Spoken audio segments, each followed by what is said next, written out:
We're back with the always controversial Ann Coulter, and this audience wants to get in on this conversation. My first question is for you. Do you have any children?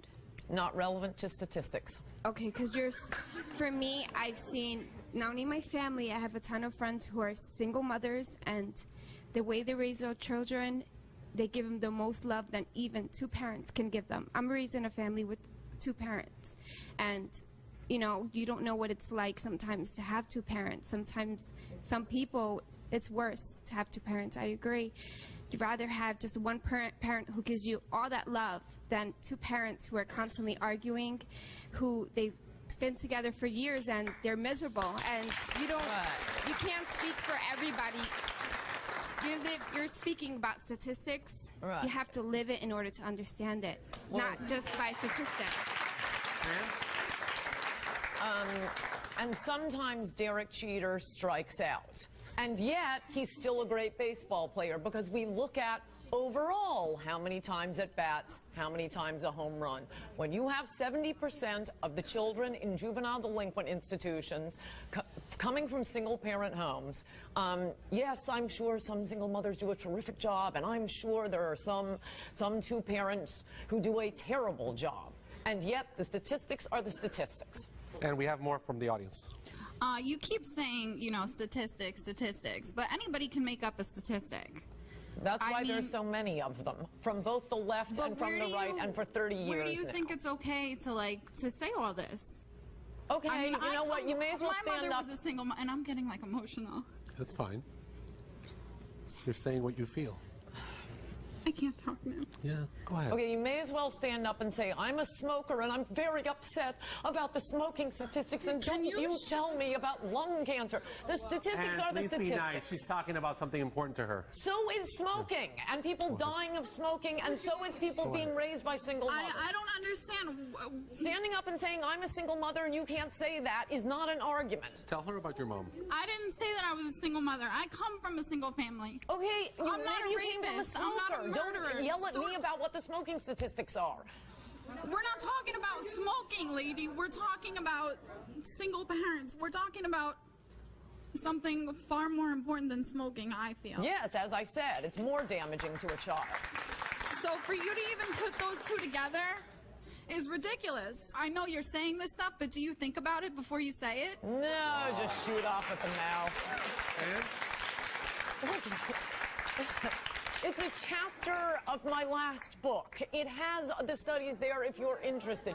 It is study after study. No, I'm just shooting off the top of my head what comes into my mind. Actually, I'm a minor, and I come from a single family, single mother, okay? And I was raised really well. I'm doing really well. I'm going to school. I'm doing what I need to do to make it in life, and I'm pretty sure I'll probably be making more money than you. Only because I'm not just famous for stating a horrible opinion, not a statistic. Look, the point is not what has happened to children who have been raised by single mothers already. Wish you the best. The point is to influence choices going forward. But now, Ann, are you serious about this? Because everyone here is outraged in this audience. I mean, you are citing statistics. I know that they're credible, but what we're hearing here is you've kind of focused this approach, you know, anti-single mothers. Do you really believe all of that stuff? Who's the Christian here, Father? I care about the children. I care about how they are raised. We gotta care about all of them. And for you to be encouraging women to have children out of wedlock and discouraging them from being sent to nice adoptive homes, I find shocking. First of all, you are nobody to pass judgment because half of us didn't even know who you were until today. Second, I am a single mother. And I am a great parent. I own a business. I go to school full time. My daughter is smart. She is happy. I'm a mother and a father. And I am great parents. We should be questioning how well adjusted you are.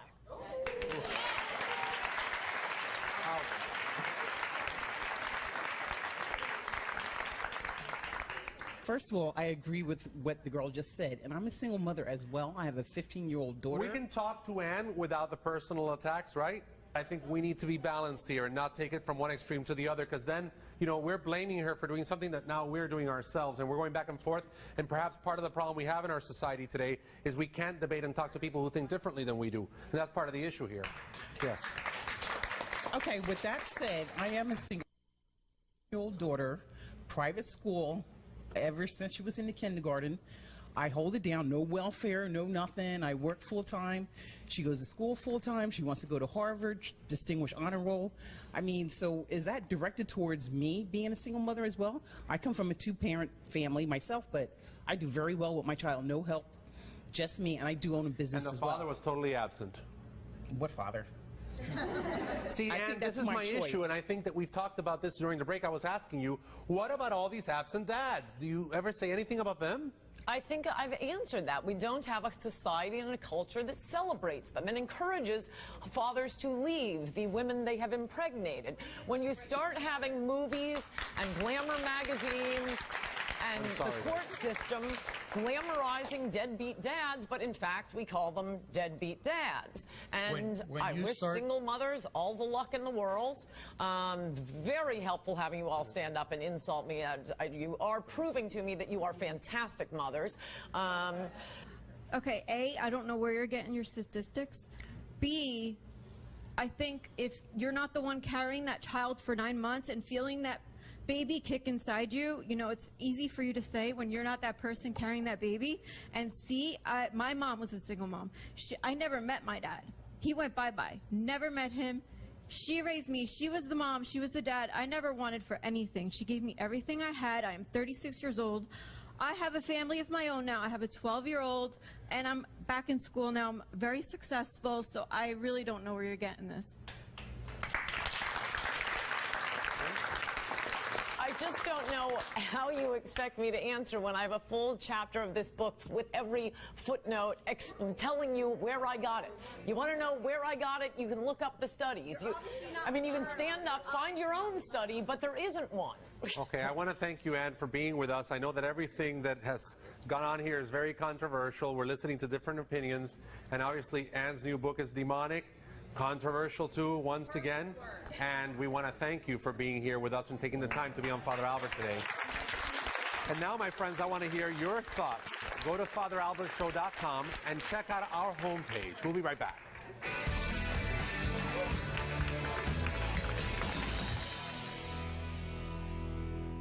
In here, I really am just kind of annoyed with the fact that you are just perpetuating this stereotype that all our libertarians are quote-unquote stoners. I have never smoked pot before. I don't think you are I never want to.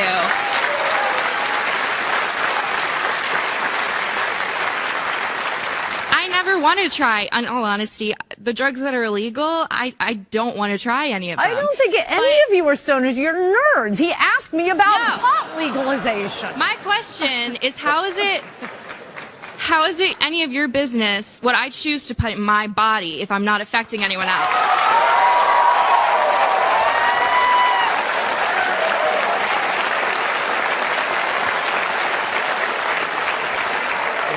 let the lady answer. Okay, first of all, for alleged individualists, you're very mob-like. Second of all, it is my business.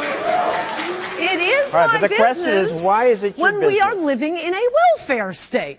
You get rid of the welfare state, and then we'll talk about drug legalization. But right now, I have to pay for, it turns out, coming down the pike, your health care. I have to pay your unemployment when you can't hold a job. I have to pay for your food, for your housing. But if someone's not using any of those programs in a hypothetical world or whatever, then would you be okay with it? Look, if we didn't have a socialist country and you didn't have to pay for their drug use? That's exactly the point I'm saying you guys ought to be concentrating on. We live in a welfare state. That was a non-answer. She won't answer the question. I am answering the question. Thanks, I think. What do you mean I haven't answered the question? Would you say all the drugs should be legal if we didn't have a socialist healthcare system? I wouldn't care. Latinos here in this country that do agree that the immigration problem is a problem and it does need to be addressed and it does need to be fixed. Interesting. But making those comments, those racist comments, do not help. And if you kick every Latino out of this country, then who is going to be cleaning your toilet, Donald Trump? Oh, that's... No. In the sense that, you know what I mean? Like, when I'm saying there's more jobs. I think what you're saying is that Trump himself needs to look out probably relies on a lot of these people that he's insulting. If I saw that clip just with the 10 seconds, I'd hate me too.